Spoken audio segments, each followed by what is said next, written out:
Is to welcome today one of the most remarkable voices of Haitian and Francophone literature, Yannick Clarence.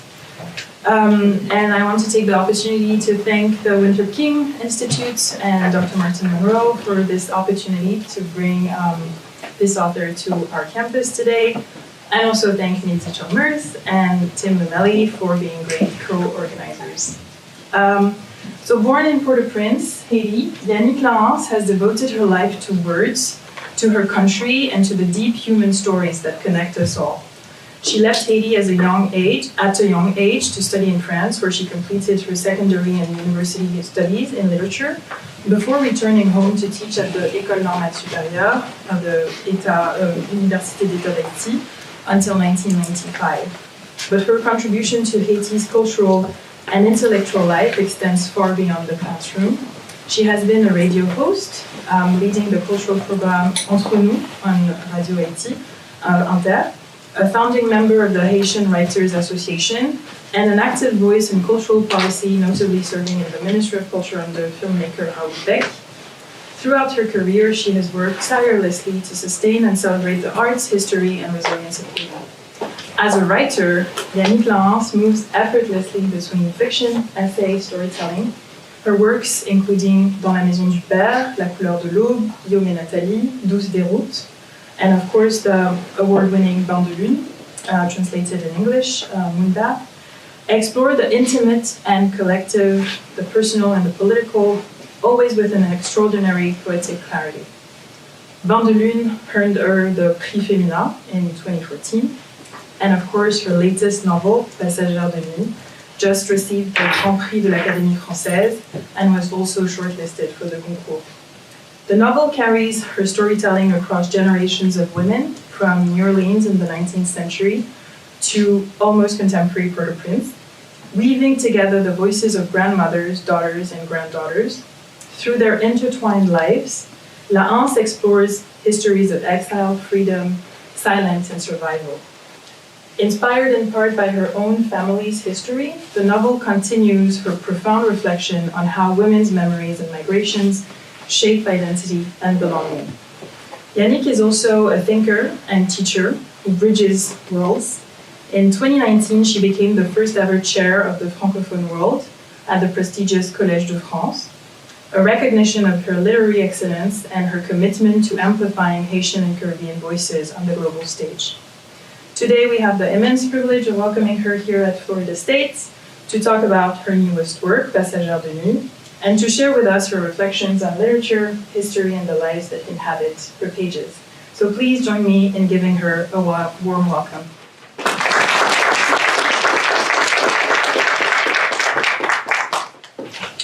Alors bonsoir, et je voudrais d'abord remercier pour cette invitation Martin Monroe qui est là-bas, et Mehdi et Karine qui ont secondé pour cette invitation. Et c'est un plaisir pour moi d'être avec vous cet après-midi pour parler de mon dernier ouvrage, mon dernier roman, Passagère de nuit.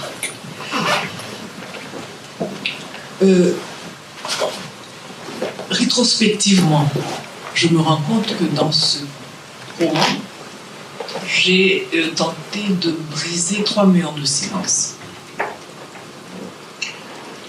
D'abord dans ma propre biographie, parce qu'il s'agit donc de mon arrière-grand-mère que j'ai connue, j'avais jusqu'à l'âge de 10 ans.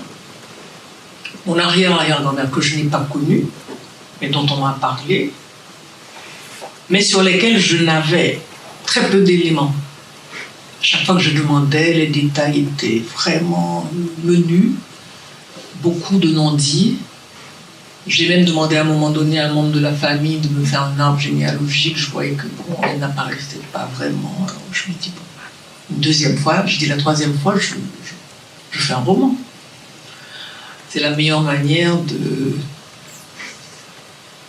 couvrir les silences, finalement, d'exhumer cette mémoire, qui est ma mémoire individuelle. Donc, premier silence de la biographie. Le deuxième silence, ce sont les silences de l'histoire officielle. On sait depuis Michel Wolf-Trouillot, entre autres, Silencing the Past, que ceux qui écrivent l'histoire selon leur perspective, qu'il y a toujours des choses cachées derrière l'histoire officielle. Il y a tout ce qu'on ne veut pas voir, tout ce qu'on ne veut pas entendre. Et là, je découvre non seulement la Nouvelle-Orléans,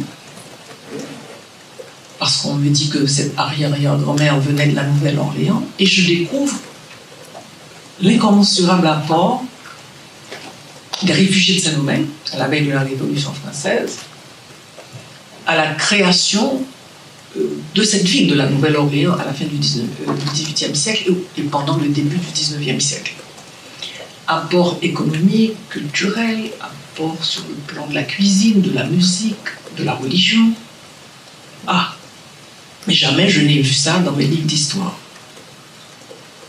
Mais ce qui est intéressant aussi, je me rends compte que la Nouvelle-Orléans est à ce moment-là une ville-monde. C'est vraiment la rencontre de plusieurs continents dans un lieu exceptionnel en Amérique. Donc c'est une histoire aussi mise sous silence par les Américains eux-mêmes dans leur histoire officielle. Et c'est une histoire mise sous silence aussi par la France dans son histoire officielle. Donc le lieu forcément me devient de plus en plus intéressant pour moi. Je me dis, mais comment peut-on être passé à côté de cette création, en fait créole, au sein de l'Amérique? C'est une ville-monde dans l'Amérique. Exceptionnelle parce qu'on va avoir les Canadiens qui fuient l'évasion anglaise, donc les Acadiens qui arrivent avec leur culture. On va avoir les gens de Saint-Domingue, donc les colons français qui arrivent, certains avec leurs esclaves. On va avoir des affranchis qui arrivent, donc des hommes et des femmes libres.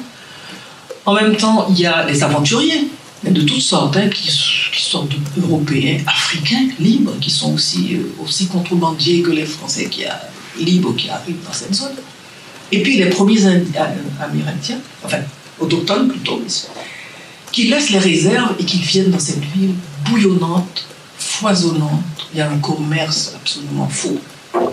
Et plus ça va, plus j'apprends aussi, par exemple, que dans les registres officiels, on ne enregistre finalement que 20% de ce qui se fait comme commerce dans cette ville. Donc c'est une ville d'aventuriers, de mélange. D'abord, ils construisent des tas de petits ports, parce que le relief du lieu, la géographie nous permet de construire des tas de petits ports clandestins, et tout se joue là. Et évidemment, cette rencontre va donner une culture créole, une culture qui mélange. Jusqu'à présent, aujourd'hui, si vous allez à la Nouvelle-Orléans, dans le carnaval, vous avez la rencontre de la culture noire et culture autochtone, puisque les beaux costumes indiens, ce sont les noirs qui les portent. Et la musique elle-même est africaine, donc c'est complètement...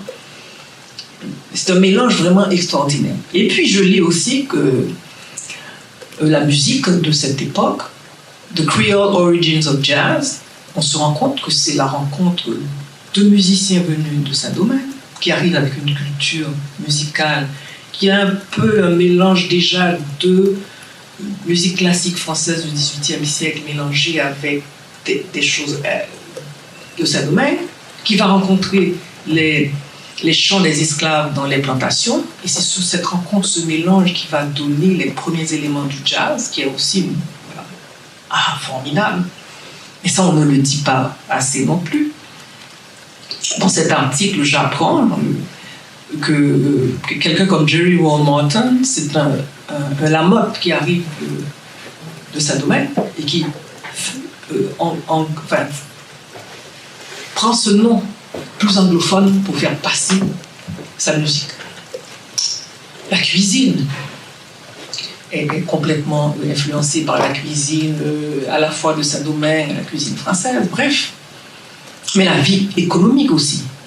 Par exemple, les femmes noires étaient assez puissantes économiquement à l'époque. 51% des femmes de la population noire étaient propriétaires d'immeubles, étaient des commerçantes florissantes, étaient propriétaires d'écoles, d'orphelinats, contre par exemple 10% de femmes dans les populations blanches. Tout ça, on ne nous les apprend pas. On ne nous apprend pas ces éléments d'information dans l'histoire officielle. Et puis, le troisième mur de silence, je me suis dit, mais finalement, on n'entend pas. La voix des femmes n'est pas audible dans cette histoire. Et je me rends compte qu'elles ont un poids extraordinaire.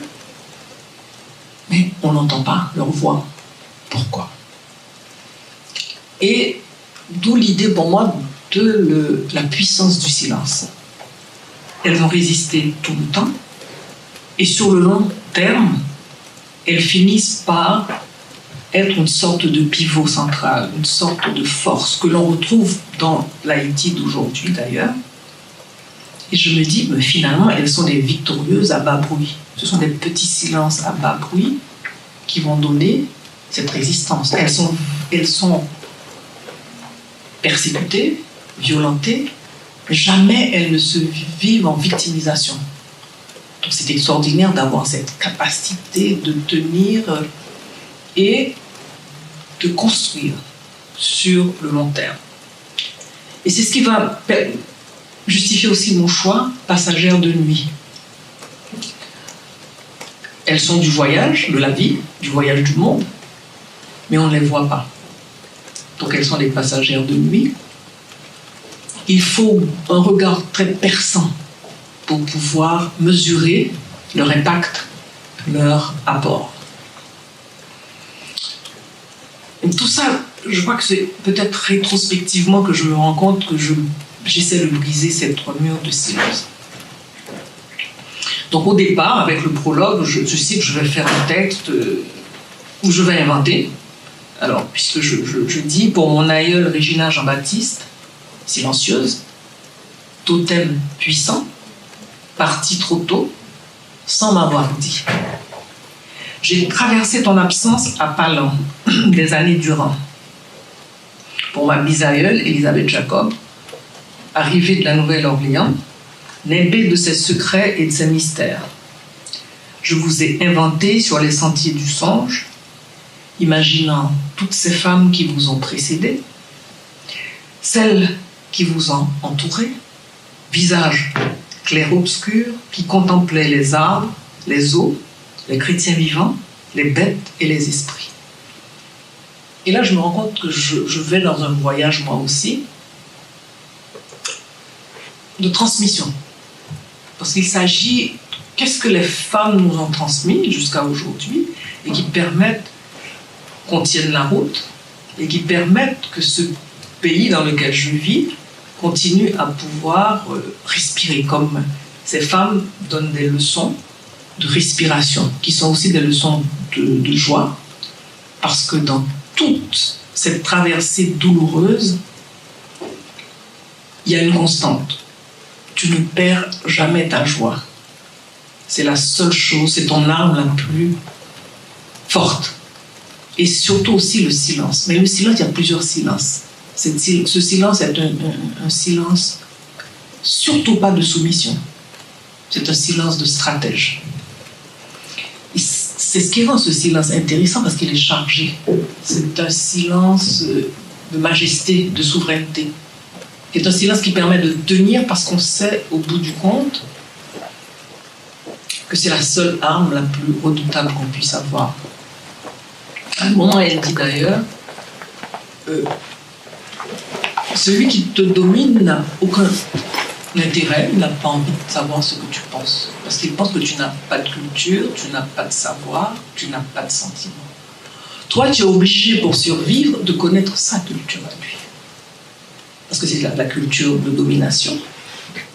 Donc, ce qui te donne cette possibilité d'avoir deux feux, deux fers au feu. Et cette longueur d'avance qui te permet de tenir. Parce que tu as une double connaissance. Alors que celui qui te domine n'a qu'une seule connaissance. Il lui dit, ça c'est ta force. Et à un moment, ce sont ces leçons que ces femmes transmettent de génération en génération. Par exemple, tu ne dis jamais non. Tu dis oui, même si tu penses non. C'est la seule façon pour toi de tenir. Mais ton oui, il est à l'intérieur de toi. Enfin, ton non, il est à l'intérieur de toi. C'est ce qui va te permettre de tenir, de traverser les jours avec ce non lumineux à l'intérieur de toi. Donc, le récit lui-même, il va être construit en deux parties. Je dois dire que c'est un des textes que j'ai écrit dans les conditions les plus difficiles parce que la situation commençait à être assez compliquée en Haïti. j'avais moins des complications d'ordre personnel avec une personne malade dans la maison, donc des médicaments.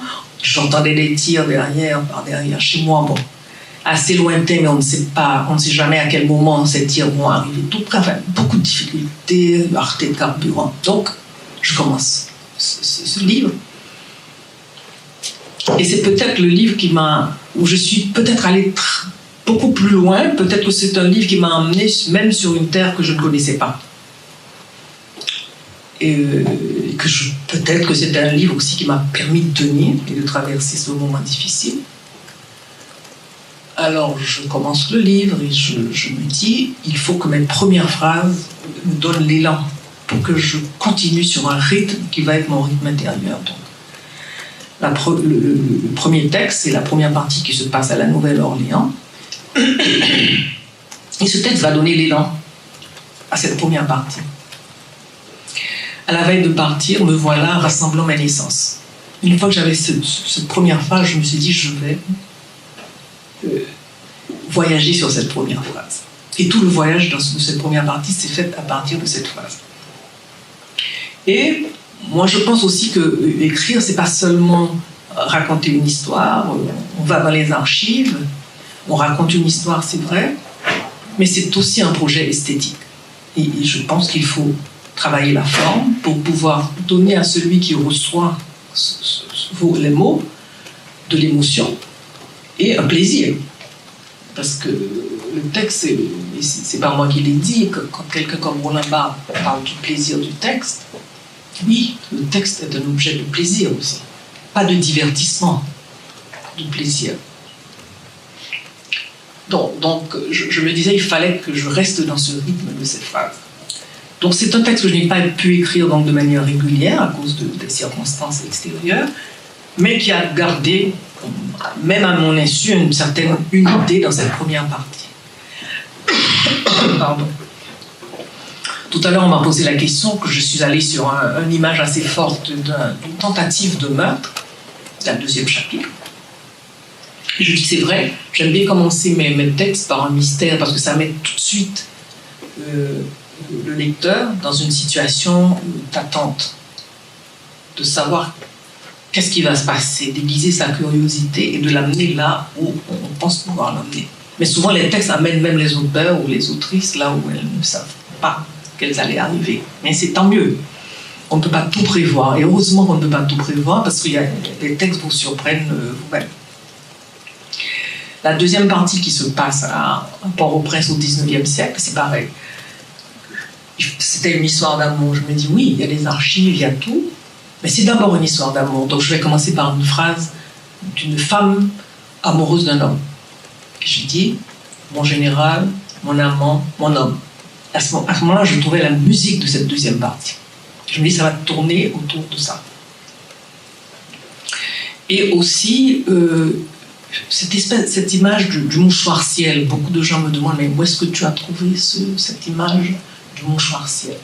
Les femmes de milieu paysan, ou bien rural, ou dans les marchés, ont toujours ce mouchoir autour de la tête. Quand, par exemple, il y a un événement très fort, très douloureux, on dit, en créole, Marie tête au CV, ou alors Marie rien au CV. C'est autour de la tête, autour de la tête. Et pour moi, ce mouchoir allait représenter le lieu vers lequel elle se réfugie dans tous les moments difficiles. Ce lieu où les ancêtres la visitent, ce lieu où elle va puiser toute sa force. Donc c'était en même temps l'histoire d'amour et l'origine de sa force. L'origine de sa force, c'est sa grand-mère qui lui apparaît dans son mouchoir ciel. C'est sa mère qui lui dit, c'est le seul lieu qui sera à toi, personne ne pourra venir là. Et je suis partie sur cette force pour la deuxième partie du texte.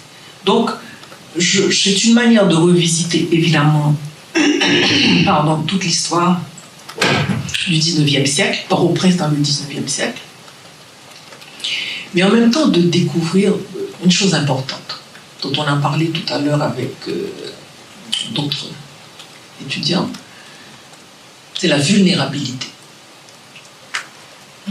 Vulnérabilité d'un lieu comme la Nouvelle-Orléans. C'est une cité menacée par les eaux tout le temps. Tout le temps. et la vulnérabilité d'Haïti. Haïti, c'est le résultat de tellement de hasards qui rend ce lieu à la fois intéressant, mystérieux et à la limite très fort. Le hasard géologique, puisqu'on est vraiment une île qui est le résultat d'un réseau de failles sismiques, donc il y a des tremblements de terre tout le temps. C'est aussi un lieu de hasard climatique, c'est la route des cyclones. Donc il y a toujours... alors il y en a un autre récemment qui s'appelle Mélissa, qui a ravagé aussi la région.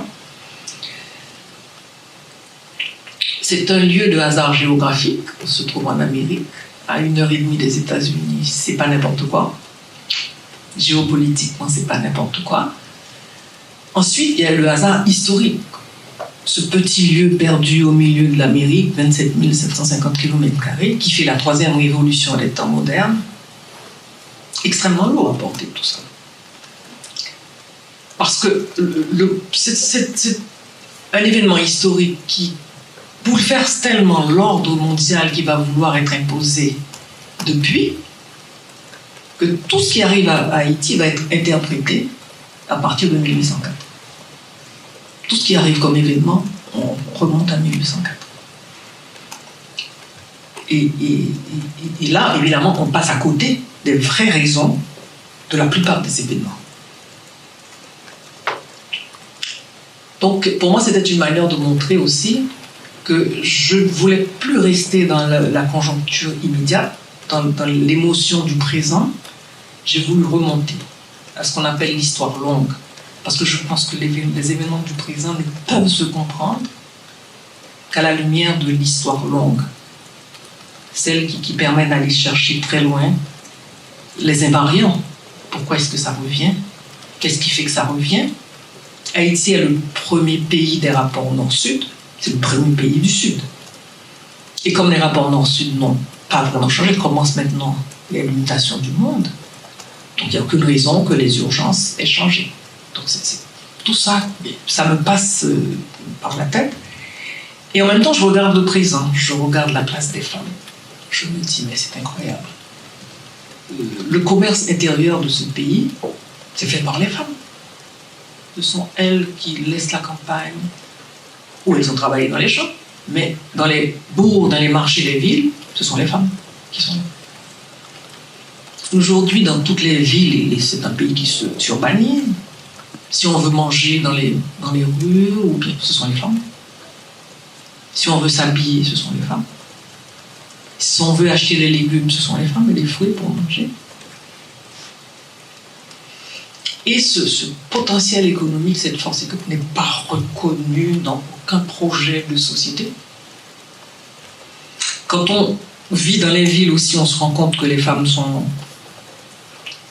des familles souvent monoparentales. Enfin, une manière de dire aussi que le type de société qu'on a est tellement traversé par le chômage que les hommes aussi sont souvent au chômage, donc c'est très compliqué. Mais les femmes sont là. La constance de la femme qui va faire que l'enfant va à l'école. On ne sait pas comment, peut-être que l'école va être payée à la fin du mois, mais peut-être que quelqu'un de la diaspora va envoyer de l'argent. Peut-être que je pourrais... peut-être que je ferai quelque chose. Il y a plus de souplesse pour la femme de faire plusieurs activités commerciales que l'homme.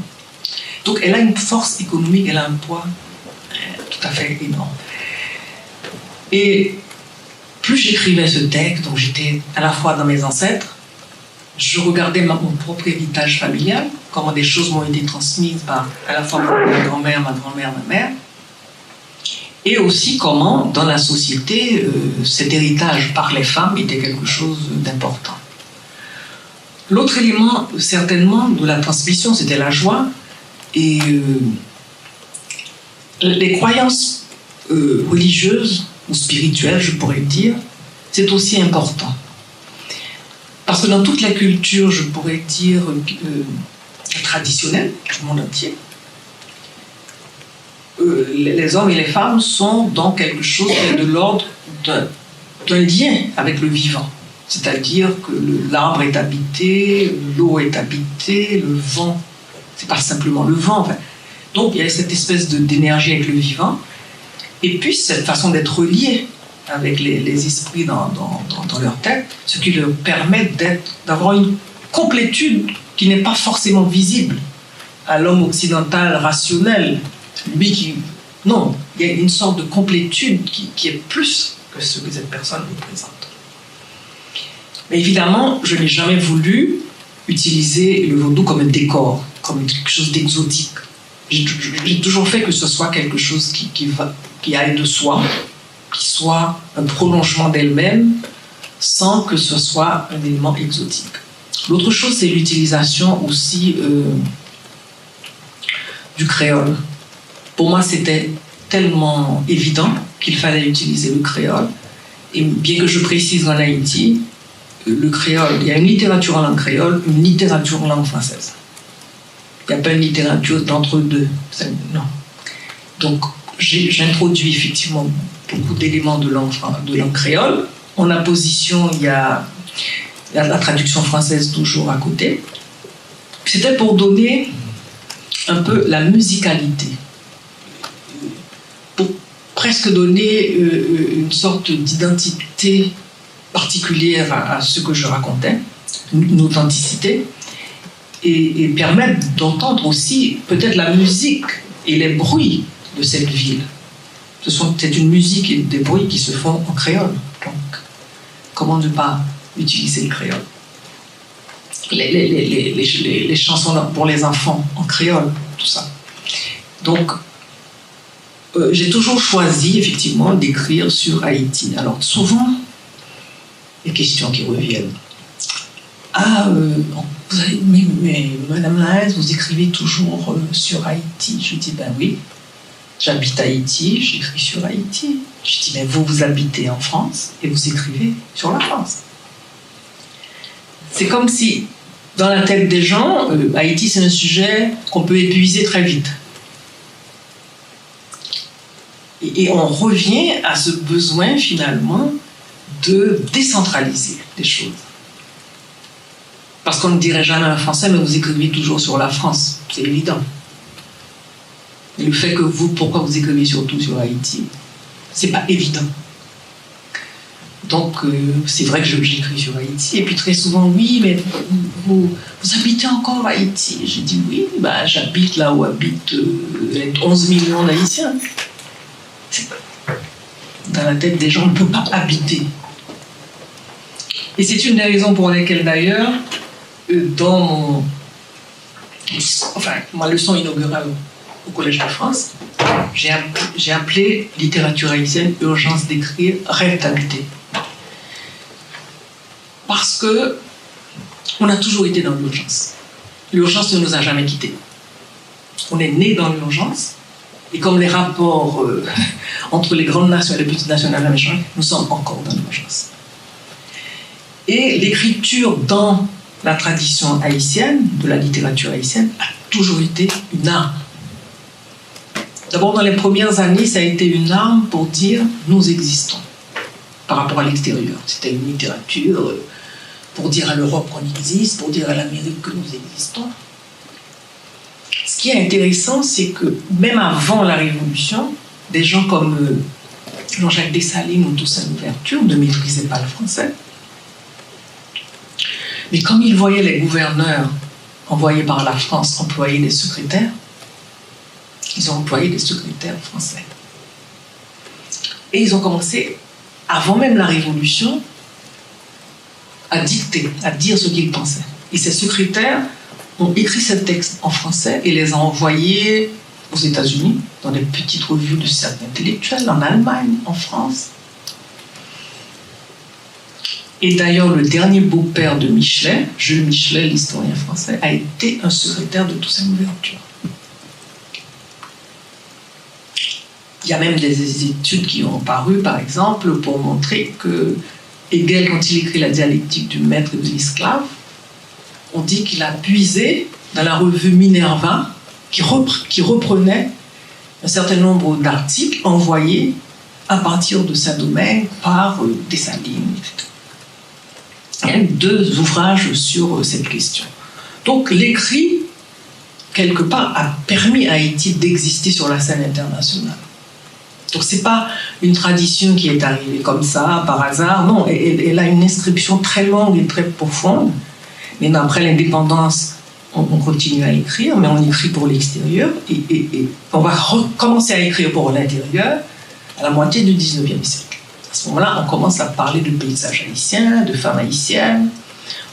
Les premiers mots créoles commencent à apparaître avec la poésie de la fin du 19e siècle. Donc, c'est une tradition littéraire qui est ancrée quelque part, qui fait presque partie de notre ADN. Et aujourd'hui, on a de plus en plus de personnes de couches plus modestes qui écrivent, donc qui renouvellent la littérature à partir de leur vécu et à partir d'une utilisation du créole et du français, pas comme nous, peut-être jusqu'à ma génération, on le faisait, de gens qui sont issus de familles où on parlait français. Donc il y a tout un renouvellement. Et sans oublier le fait, ce que je défends depuis quelques années d'ailleurs, que c'est une des littératures qui se fait aussi dans 4 langues. Parce que qu'est-ce que fait la littérature haïtienne? Elle ébranle la notion de nation ou d'identité qu'on a construite au XIXe siècle. Parce que la question migratoire nous oblige à repenser la question des nations, la question de l'identité, comme on le pensait au XIXe siècle. Parce que la migration change aussi bien la littérature du pays d'accueil que la notion de patrimoine ou matrimoine du pays d'origine. Donc ça nous oblige à repenser nos définitions de qu'est-ce que c'est le peuple. Par exemple, Edwige Danticat, elle est à cheval sur le patrimoine américain comme le patrimoine haïtien. Donc c'est intéressant de voir que cette souplesse et cette espèce de longueur d'avance, il faut la prendre pour ce qu'elle est, pour ce monde en devenir dont parlait Édouard Glissant dans le discours entier, ce multilinguisme qui est l'avenir du monde. Donc c'est intéressant de voir qu'on a cette longueur d'avance là, déjà. La littérature en langue espagnole, ça fait... On a Micheline Doucet qui a écrit en espagnol. Aujourd'hui, un des grands poètes chiliens est un médecin d'origine haïtienne, et qui écrit des poèmes en espagnol et qui est très très connu, par exemple, au Chili. Donc, c'est une aventure merveilleuse que celle de la littérature haïtienne, parce qu'elle éclaire non seulement le passé, mais elle permet d'éclairer, je crois, aujourd'hui, le monde en devenir. Moi, en écrivant ce texte, je n'ai pas voulu faire de concessions particulières, et je n'aurais jamais imaginé, avec le vaudou, la Nouvelle-Orléans, l'utilisation du créole, que j'aurais pu avoir le prix du roman de l'Académie française, qui est censé être là pour encadrer des productions en langue française. Donc, c'est la preuve qu'on peut décentrer les choses. Et c'est un peu pourquoi j'avais accepté aussi le cours au Collège de France, quand on m'a dit monde francophone. J'ai dit au pluriel ou au singulier? On m'a dit au pluriel. J'ai dit d'accord, là j'accepte. Parce que pour moi, il faut décentrer. Si on n'est pas capable de vivre le monde comme aujourd'hui, comme un acte d'être décentré, on va au-devant de beaucoup de difficultés. Il faut accepter que chaque lieu du monde est un universel. Il n'y a pas un universel de référence. Chaque lieu du monde est porteur d'universel, porteur de la condition humaine qui se décline d'une certaine façon. Et c'est un peu ce que je vis moi, en Haïti et que je retransmets à travers la voix des femmes. Parce que pour moi, c'est important aussi de faire parler les femmes, parce que depuis qu'on a la littérature haïtienne, il y a beaucoup d'hommes qui ont parlé, c'est une majorité d'hommes qui écrivaient. Et depuis les années 90, on commence à écouter la voix des femmes. Et c'est intéressant, c'est un des lieux aussi où je pense la voix des femmes a une forte considération, même par rapport à ce qu'écrivent les hommes aujourd'hui en Haïti. Et c'est une bonne chose. Voilà. Merci.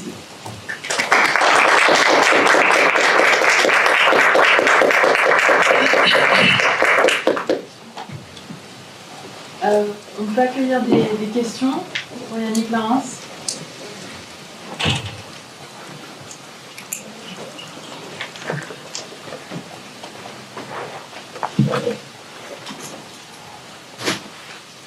Oui, Vincent.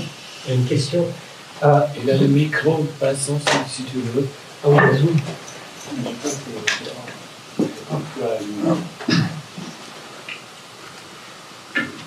Merci beaucoup pour cette excellente présentation. C'est peut-être une question un petit peu bête, mais vous parliez de la nature créole de la Nouvelle-Orléans. Et je pensais, quelles sont les villes en Haïti qui font écho à la Nouvelle-Orléans? Bonne question. Oui. Il n'y a pas de question bête.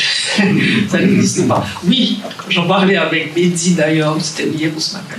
Il y a une ville qui s'appelle Williamson. Alors, ce que j'ai oublié de dire, c'est qu'à un moment au 19e siècle, le président Giffard, je me souviens, peut-être avant même, écrit aux Américains noirs, ils disent, écoutez, il y a une terre de liberté, venez.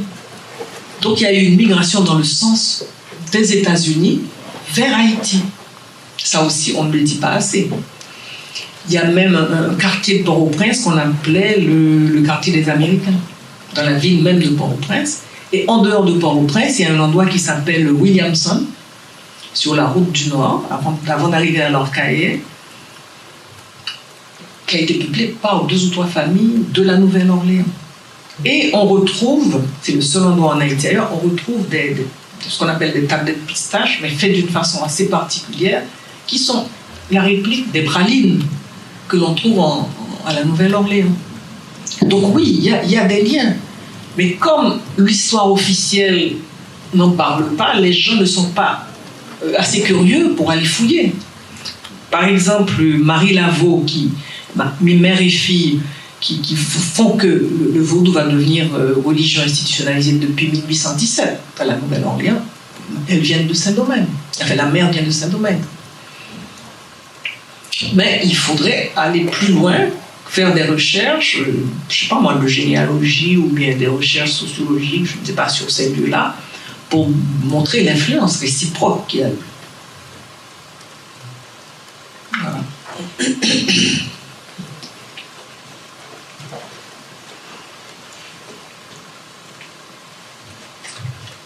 Merci encore, Yannick, pour cette présentation. J'ai une question vraiment sur l'histoire et sur les rencontres qu'on a quand on découvre un livre que tu nous offres.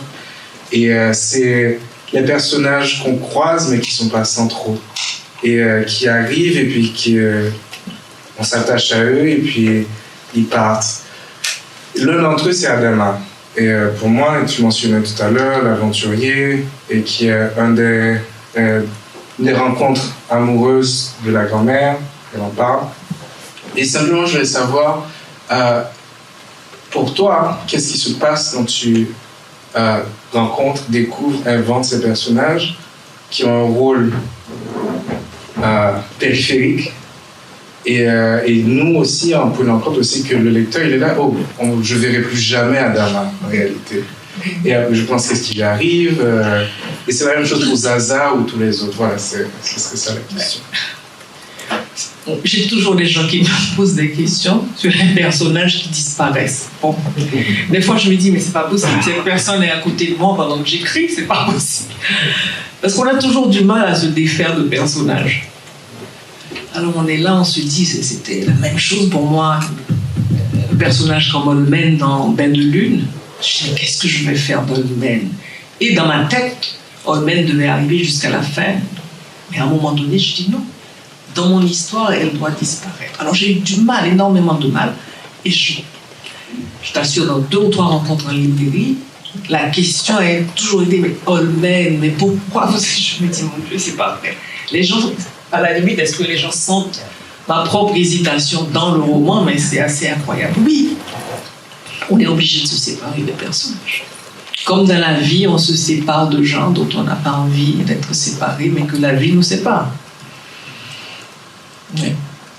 Oui, Zaza. Et puis Adama aussi. On aurait voulu savoir ce qui va se passer avec Adama et bon, il faudrait être, mais non.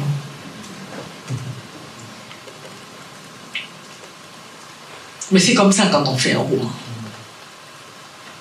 On doit tuer les personnages. Je peux circuler le micro. Yeah.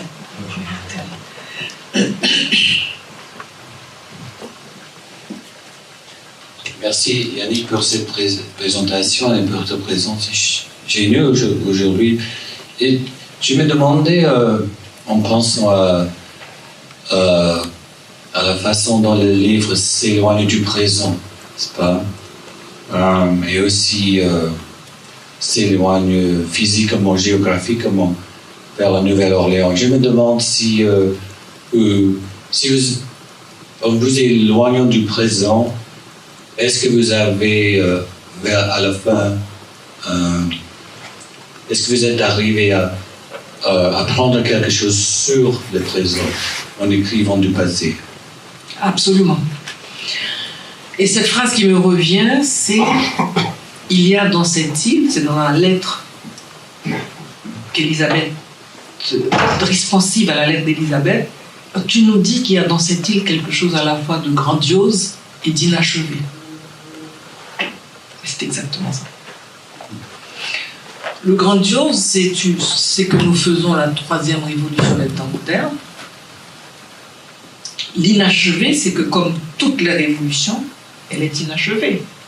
Parce qu'on n'a pas résolu un certain nombre de problèmes internes.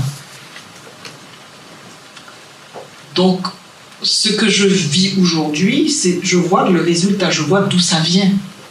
Je vois l'origine de tout ça. Et je vois que c'est la répétition d'un certain nombre de choses que j'ai vues au 19e siècle, quand je allais dans les archives. Donc pour moi, c'était intéressant de le faire. C'est pas que je me détachais, j'essayais de mieux comprendre. Et peut-être que j'ai mieux compris. Et que par rapport au présent, j'ai peut-être moins d'émotions et plus de raisonnement. Et c'est peut-être ça que j'ai appris en allant dans les archives.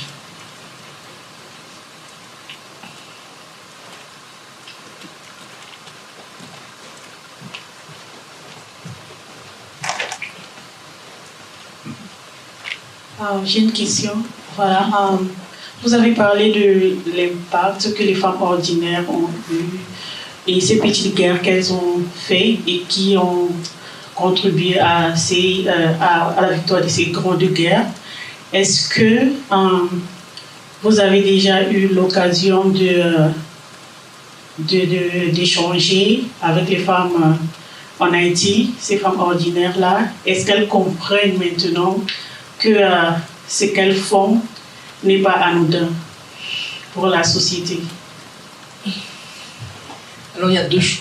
C'est la première fois que j'ai pris vraiment un contact de proximité, c'est à partir de là que j'ai écrit ce roman qui s'appelle La couleur de l'eau. Ça, c'est des femmes du milieu urbain haïtien et populaire. Donc une famille avec 2 sœurs, une qui s'appelle Angélique, joyeuse. Il y a eu entre-temps quand même toute l'action des mouvements féministes pour que justement on entende mieux ces femmes. On les appelle les Madame Sarah d'ailleurs, parce que c'est elles qui en fait, font le commerce intérieur d'Haïti. Donc maintenant d'ailleurs c'est une activité qui se masculinise de plus en plus, parce que certains hommes se rendent compte que écoute, elles se débrouillent quand même pas mal, elles sont autonomes, elles ont un pouvoir économique. Et je crois que c'est un enjeu. À partir du moment où on sort d'un certain modèle, qui n'est pas le modèle occidental strict. Si on va en Amérique latine, on lit ce que Arturo Escobar, par exemple, écrit sur ses propositions décoloniales. Quand tu lis Jean Casimir, mon ami anthropologue haïtien, et puis tu vois la place des femmes, tu te rends compte que si tu changes de projet de société, les femmes automatiquement ont une place qui n'est pas celle qu'on leur donne aujourd'hui. Ces femmes qui sont dynamiques, qui font rouler l'économie, elles n'ont pas de prêt bancaire. Personne ne va leur prêter de l'argent, par exemple. Donc il y a quand même un dysfonctionnement quelque part. Pourquoi ces femmes qui prennent des décisions ne représentent pas même pas 10% de la représentation politique? Donc il y a tout ça. Et pourtant, c'est elle qui élève ceux qui vont devenir des ingénieurs, des médecins, enfin, que sais-je, des professeurs d'école, tout ça. Donc c'est intéressant de voir que, et puis c'est elle qui transmet un certain nombre de choses aussi. Donc c'est intéressant de voir que c'est une parole qui n'est pas audible, qui n'est pas encore audible, c'est une présence qui n'est pas encore officialisée. Donc il y a une manière quand même de se dire, et si on se mettait à l'écoute de cette parole-là, si on se mettait à l'écoute de cet apport-là, peut-être qu'on peut changer les choses. On peut passer d'un modèle à un autre. Parce que la plupart des gens qui, justement, font des prêts dans ce système informel, vous dites, elles sont extrêmement sérieuses. Elles perdent temps, elles sont des commerçantes extraordinaires, elles savent générer du profit.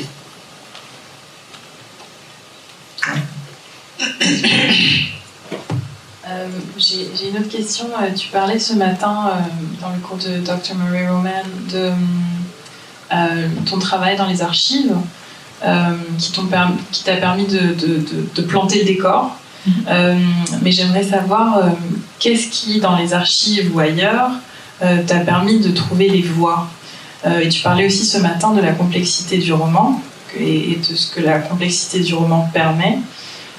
Et je pense que je vais juste lire un passage et ça rendra ma question peut-être plus claire. À la page 86, en bas de la page, « Entre grand-mère et lui, il y eut certainement un attachement sur lequel je ne pouvais pas mettre de mots précis. Grand-mère et Verdun du Buisson non plus. C'était plus qu'un maître cruel qui abusait de son esclave sur ses plantations. C'était plus qu'une esclave humiliée qui se soumettait à un maître. Une lignée avait pris souche hors des tracés visibles, dans leur souffle mêlé, dans ce qu'il ne s'était jamais dit, entre reniement et remords, trahison et attachement, indication et force. » Donc là, c'est toute la complexité du social qui est expliquée en un paragraphe. Donc si tu pouvais parler de ça. Oula. Oui, ça, ce sont les rapports humains. Et même quand il y a un rapport de domination, et même quand le dominé lui-même fixe les règles, il est le premier quelquefois à les enfreindre. Parce que lui aussi n'a pas anticipé sur la force des relations humaines. C'est ce qui explique aussi que dans les plantations, il y a eu des rapports entre maîtres et esclaves. C'est pour ça que le métissage existe et c'est pour ça qu'on a des populations mélangées. Est-ce que c'est pas le résultat de tellement d'abdication, de tellement de souffrance, de tellement de viols, de tellement de... Voilà. Mais ça, on ne peut le dire que dans un roman. Et c'est pour ça que je faisais la différence entre une pétition, une tribune dans un journal et un roman. Moi, j'ai écrit, et puis on a co-signé, on a écrit ensemble une tribune dans le journal Le Monde, au moment du bicentenaire de la dette de l'indépendance. On ne pouvait pas dire « Ah oui, c'était pas de votre faute de demander. » Non. C'est oui ou non. Ça, c'est une tribune politique, voilà. Mais, quand on est dans le roman, on est dans l'espace de la complexité. On est obligé de montrer la complexité de ce que nous sommes. Nous sommes faits de contradictions, de faiblesses, comme de grandeur, de lumière, comme d'ombre.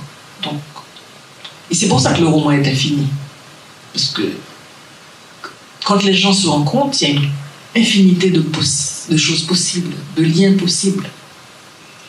Et en écrivant tout ça, tu sais, je me disais, waouh, tu écris ça. Et je me dis, oui, tu dois l'écrire parce que ça fait partie de l'âme humaine.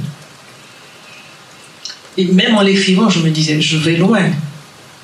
Mais en même temps, je vais là où les choses sont le plus complexes. Non, mais j'ai eu le sentiment d'aller assez loin, effectivement, mais bon, je me dis c'était à prendre ou à laisser, voilà. Mais tu as bien noté aussi le passage et puis certains autres passages.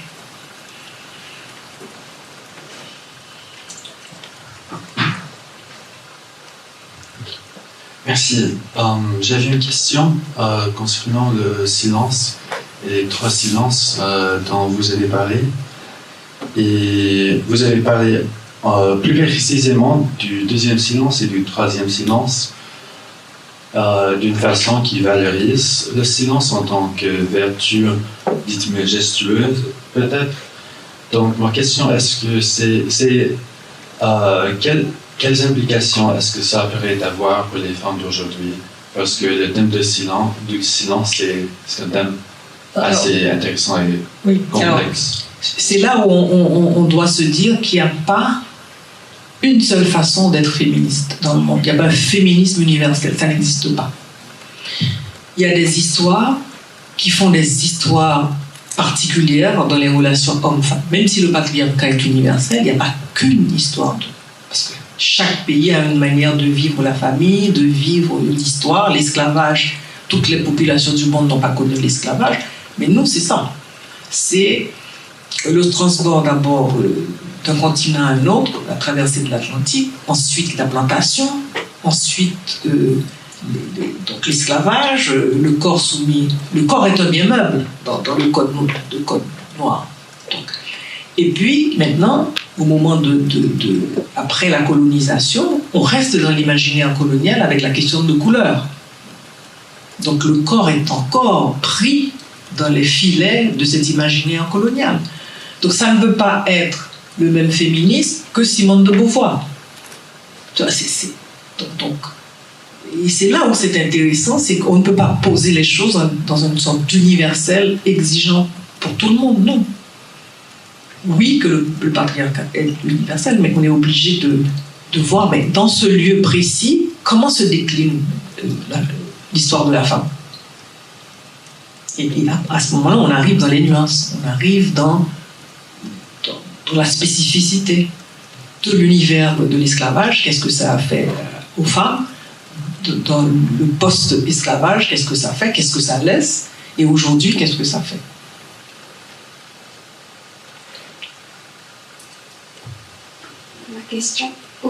Ma question est plutôt d'ordre linguistique. Donc, vous avez inclus quelques passages en créole dans votre dernier roman, et il y a quelques auteurs caribéens ou caribéennes qui décident d'inclure le créole sans le traduire. Donc, pourquoi avez-vous choisi de traduire ces petits passages en français? Parce que pour moi, ça donnait un rythme à la phrase. Moi, c'est important pour moi à l'oreille. Et ça permettait aux lecteurs non créolophones d'entrer dans le rythme tout de suite, sans avoir à faire cette recherche de sens. Donc il est dans un rythme, et son rythme n'est pas rompu par le fait de chercher à savoir qu'est-ce que ça veut dire. On reste dans le même rythme de la phrase. Et c'est une des raisons pour lesquelles aussi, même, alors mon éditrice, on a quelquefois des discussions, et elle a voulu mettre un glossaire à la fin. Il y a des choses qui sont quand même, il faut mettre, quand on parle de telle divinité vaudou, il fallait quand même mettre un glossaire à la fin. Là, je suis d'accord. Mais au cœur même du texte, je trouvais que ça permettait au lecteur de ne pas trop aller chercher et d'être dans ce rythme.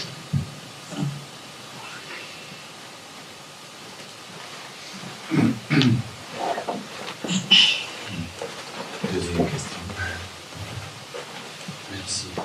Yannick, vous avez parlé des conditions de travail difficiles dans lesquelles vous avez écrit ce roman, mais je me demandais quand même si, en écrivant, vous devez être présent en Haïti pour écrire.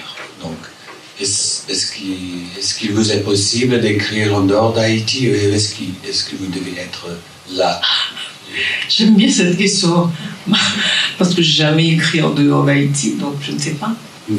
Non, surtout, ne me souhaitez pas ça, de devoir rester en dehors d'Haïti.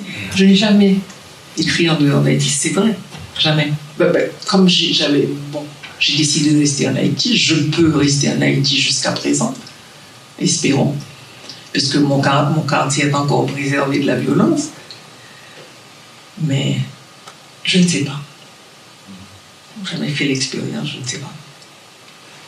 Mais je sais qu'il y a de jeunes générations, on en parlait avec Mehdi, beaucoup de jeunes écrivains qui ont dû laisser. Et pour moi, c'est comme une saignée. beaucoup de jeunes écrivains que je connais, avec qui je parle au téléphone, on échange sur WhatsApp, qui ont dû laisser. Ça m'a fait penser au cas de Dany Laferrière, qui... quel est le titre de son livre qu'il a publié juste après le séisme? Tout bouge autour de moi. Si on l'a lu, on verra que ce livre, il a commencé à l'écrire ici, à Tallahassee. C'était lors de Dunkalok. Ah oui? Oui, c'est ça. Donc, oui. Donc, vous pourrez essayer ce soir. J'aime beaucoup ça. Merci. Ok. Oh là là.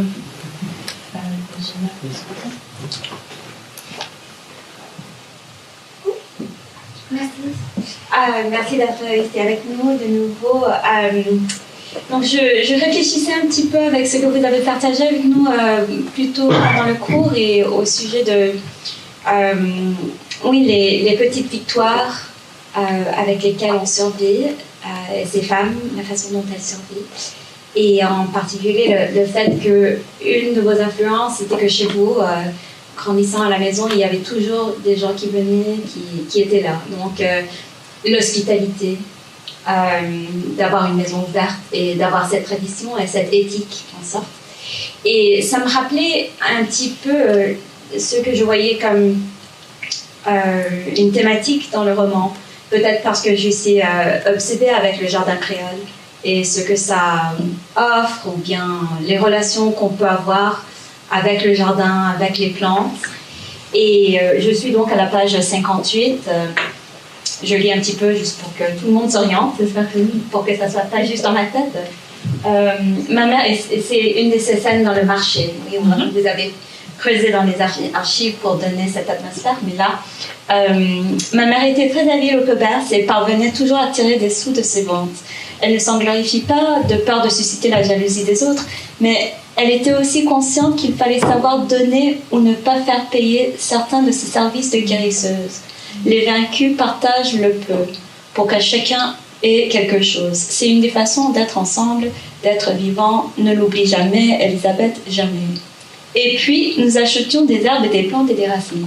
Et donc, je me demandais bien s'il y avait un chevauchement entre être guérisseuse, avoir une relation, un savoir, une connaissance, une relation avec les plantes qui mène à cette hospitalité ou cette éthique ou ce partage, ce sens de faire partie des vaincus, je ne sais pas. Donc, je voulais poser cette question. Oui. Voilà. C'est un peu dans le prolongement de ce que je disais tout à l'heure. C'est toute une autre ontologie, une autre façon de voir le monde. Moi, par exemple, quand j'ai lu 2 ou 3 travaux de Arturo Escobar, et je me dis, waouh, c'est comme ça que ça se passe dans les populations autochtones de l'Amérique latine. On retrouve des choses similaires. Ce sont des populations où justement il y a cette idée du partage du peu. On n'imagine pas, on imagine qu'il faut beaucoup pour partager, mais non. Il y a des gens qui ont peu qui partagent. Et c'est peut-être ceux qui ont peu qui partagent le plus, si on compte la population de la planète. Donc ça m'a toujours fait réfléchir, et je m'en rends compte aussi quand je regarde autour de moi. Donc c'est peut-être la seule manière d'être ensemble. C'est que dans une vie, par exemple dans Bain de Lune, et à un moment donné, ce sont des familles élargies, c'est pas le père, la mère, c'est tout le monde, tout autour de l'espace central, tout le monde est là. Mais on partage tout, ça ne veut pas dire que c'est comme la mer, c'est pas que tout le monde va avoir la même quantité, mais personne ne sera laissé au bord de la route. C'est le point de vue de ceux qui vivent une vie communautaire traditionnelle. Ce qu'apporte la modernité, ce sont beaucoup de choses positives, la science, le progrès, mais aussi l'individualisme et une forme de non-solidarité. Chacun pour soi, etc. Donc, oui, c'est une forme de partage du peu et qui crée le lien. Moi, j'ai toujours vécu dans une maison, on a eu rarement des périodes où il n'y avait pas toujours des gens qui étaient chez moi. Là où je suis, j'ai 2 personnes qui sont réfugiées chez moi maintenant. qui ont dû laisser les zones qui ont été attaquées par la violence des gangs et qui sont chez moi. Parce que ça me paraît normal de devoir les accueillir. Mais c'est pas toujours évident pour des gens qui sont habitués à une famille, c'est la mère, le père, les enfants, et que ça s'arrête là. C'est même inimaginable. Alors des gens d'ailleurs, mais il y a quelqu'un qui me demande, mais comment tu fais pour avoir des gens chez toi pendant que tu n'es pas là et que ça leur paraît bizarre. Mais c'est comme ça. Parce que moi, j'aurais été dans cette situation que cette personne m'aurait reçu chez elle. Donc.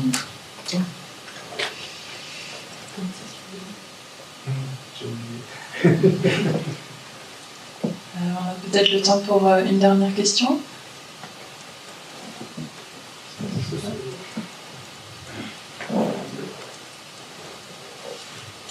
Tu sais, je sais pas, ce qui m'a traversé pendant que tu parlais à la fois de l'écriture dont parle Martin et puis ces différentes femmes, une question vraiment très plate. Quelque part, c'est voilà, tu as écrit Passagère de nuit et ça me frappe vraiment les différences et les évolutions dans le format, la structure de tes différents romans et histoires courtes, nouvelles, etc. Et je ne sais pas si c'est une question qui a une réponse, mais quelle est parmi ces œuvres celle qui te reste le plus? Ou peut-être celle que tu as pris le plus de joie à écrire? Tu sais, à chaque fois qu'on me pose ces questions, c'est comme si tu demandes à quelqu'un qui a 4 enfants, tu les aimes différemment, mais tu les aimes tous. Parce que chaque roman, c'est un moment de ta vie. Par exemple, La couleur de la maison du père, c'est Je me jette à l'eau. C'est mon premier roman, donc il y a quelque chose qui reste. La couleur de l'aube, c'est justement au moment où j'ai fréquenté des femmes de milieux populaires urbains. Waouh, j'ai découvert des choses et c'était intéressant. Belle Lune, j'ai mis 15 ans, je crois, entre une nouvelle qui s'appelle Main de Lune et le roman. Parce que quand j'écris la nouvelle, je suis quand même dans une famille petite bourgeoise, classe moyenne, élevée chez les religieuses, je rentre en Haïti. Et c'est en lisant Gérard Barthélemy, ensuite discutant énormément avec des gens comme Jean Casimir, que je découvre qu'il y a des tas de choses d'Haïti que je ne connais pas du tout. Donc, je me promène énormément. Je vais regarder, assister à des services religieux vaudous, je fais à la campagne. Et c'est 15 ans après que je me sens apte à écrire Main de Lune. Je l'aurais fait 15 ans avant que j'aurais été à côté de la plaque. D'autant plus que je ne veux pas faire comme, je ne me compare pas du tout à Jacques Roumet, un texte à la troisième personne, qui est un texte de regard d'ethnologue. Je veux que ce soit, au contraire, le monde paysan qui nous regarde. Donc, je fais un texte à la première personne du pluriel. Comme la vie est communautaire, c'est un nous qui nous regarde. Le nous se déplace. C'est pas toujours le même nous, mais c'est un nous qui... Alors, je me souviens très bien, Jean Casimir me dit, tu veux faire quoi? Est-ce que tu veux faire que c'est Christophe Colomb qui arrive? Il a toujours des formules comme ça. C'est Christophe Colomb qui arrive et puis qui veut décrire les autochtones, ou bien ce sont les autochtones qui regardent Christophe Colomb, je dis, ben non, je vais être du côté des autochtones qui regardent Christophe Colomb. Et c'est comme ça que j'ai fait aussi ma proposition, disons mon choix formel de cette première personne du pluriel. Non, à chaque fois, c'est toujours un moment de réflexion, un moment d'échange. Faille, c'est le tremblement de terre. Là, je n'avais pas prévu du tout. Faille, mais pas du tout. Et moi, je suis en état de choc, mais en même temps, je me dis, je dois écrire sur ce tremblement de terre. 3 jours après, ce sont les seuls brouillons que j'ai gardés. J'ai un bloc-notes jaune, je vais dans les rues, je regarde les gens, je me dis, mais qu'est-ce qui nous arrive? Et je fais faille. Donc, à chaque fois, c'est toujours 12-0, je sentais venir la violence. Je ne sais pas si j'ai eu un entretien avec toi à la librairie, je sentais venir la violence. Je me dis, ça ne peut déboucher que sur cette violence. C'est pour ça que je l'appelle douce déroute. Ce sont des déroutes qui sont douces tant que ça ne devienne catastrophique. Et puis voilà.